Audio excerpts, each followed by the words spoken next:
हापुड़ के पिलखुआ में भारतीय जनता पार्टी द्वारा सफायर ब्लू होटल में डॉक्टर भीमराव अम्बेडकर संगोष्ठी कार्यक्रम का आयोजन किया गया। संगोष्ठी को करते हुए पश्चिमी महामंत्री सुभाष यदुवंश ने कहा कि राम जी अम्बेडकर 14 अप्रैल 1891, 6 दिसंबर 1956 एक भारतीय विधिवेत्ता, अर्थशास्त्री, समाज सुधारक और राजनीतिक नेता थे, जिन्होंने भारतीय संविधान सभा की बहसों और सर बेनेगल नरसिंह राव के पहले मसौदे के आधार पर भारत के संविधान का मसौदा तैयार करने वाली समिति की अध्यक्षता की थी। पश्चिम के क्षेत्रीय अध्यक्ष सत्येंद्र सिसोदिया ने कहा कि भीमराव अम्बेडकर के पास कुल 32 डिग्रियां थी। वो 64 विषयों में मास्टर थे और 9 भाषाओं में निपुण थे। पिलखुआ से इफ्तिखार चौधरी की रिपोर्ट, स्टार भारत न्यूज 24।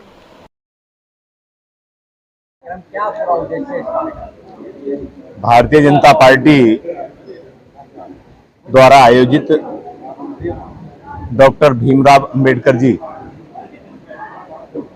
उनके जन्मोत्सव पर लगातार कार्यक्रम कर रही है।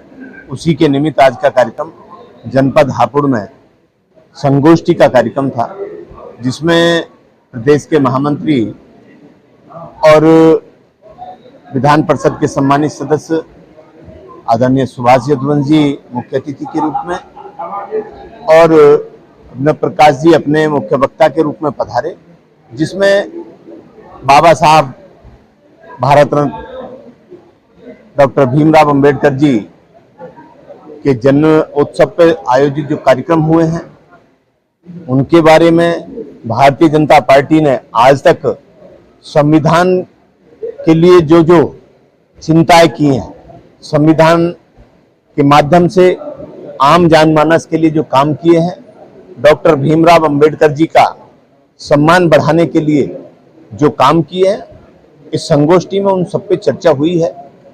मैं आप सबके माध्यम से बताना चाहता हूं कि देश के यशस्वी प्रधानमंत्री माननीय नरेंद्र मोदी जी ने डॉक्टर भीमराव अंबेडकर जी के द्वारा जो संविधान के लिए काम किया गया था उसकी बारंबार सराहना की गई है।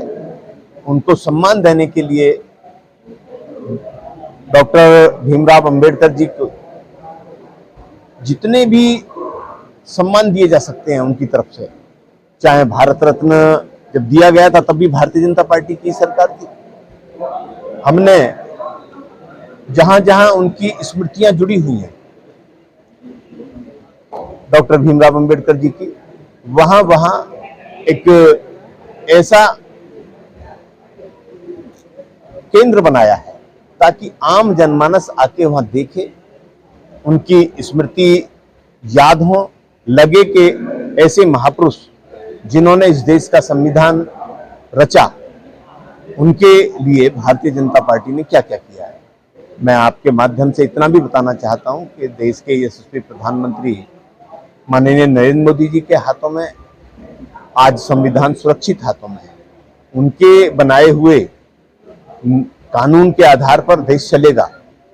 जो लोग भ्रांति फैलाने का काम करते हैं, मैं साफ साफ कहना चाहता हूं, कांग्रेस के नेता राहुल गांधी हर जगह संविधान को लहराने का काम करते हैं कि संविधान खतरे में है, संविधान के बारे में भ्रमित करने का काम करते हैं। मैं आपके माध्यम से इतना ही बताऊंगा कि संविधान सुरक्षित हाथों में, संविधान तो खतरे में कांग्रेस के शासन में था।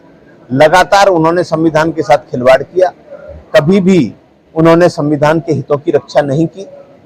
लगातार कभी किसी प्रांत की सरकार को बर्खास्त करते थे, कभी किसी प्रांत की सरकार को बर्खास्त करते थे। 11 वर्ष से अधिक का समय आदरणीय नरेंद्र मोदी जी के नेतृत्व में हुआ। आप देखिए, हम संविधान में विश्वास रखने वाले लोग हैं, हमने कितनी सरकारों को बर्खास्त करने का काम किया है। हम सबको साथ लेके चलना जानते हैं, सभी समाज साथ हैं। आज जिस अनुसूचित समाज के बारे में कांग्रेस ने लंबे समय तक छुआछूत जैसी समस्या पैदा करके रखी थी, आज भारत के यशस्वी प्रधानमंत्री नरेंद्र मोदी जी ने समरसता दिवस के रूप में सभी समाजों को एक साथ बैठ के भोजन करके एक साथ रहने की जो प्रेरणा दी है, उस पर सब लोग काम कर रहे हैं। बीजेपी महिलाओं को लेकर बड़ी-बड़ी बातें करती है। आपके वक्ता द्वारा एक दलित समाज की नेता मायावती का बार-बार टिप्पणी की गई, तो लेकर किस तरीके से देखते हैं आप? मैं इतना कहूंगा कि भारतीय जनता पार्टी का चाहे कार्यकर्ता हो या नेता हो, संस्कारित है। यदि किसी व्यक्ति विशेष की आप बात कर रहे हैं जिसने ऐसा किया, हमारा उससे कोई मतलब नहीं है। व्यक्तिगत रूप से कोई अपने टिप्पणी कर रहा है तो वो उसके लिए उत्तरदायी वही है। और उसके खिलाफ कानून जो कार्रवाई करता है वो करे। हम भारतीय जनता पार्टी का कोई नेता या कार्यकर्ता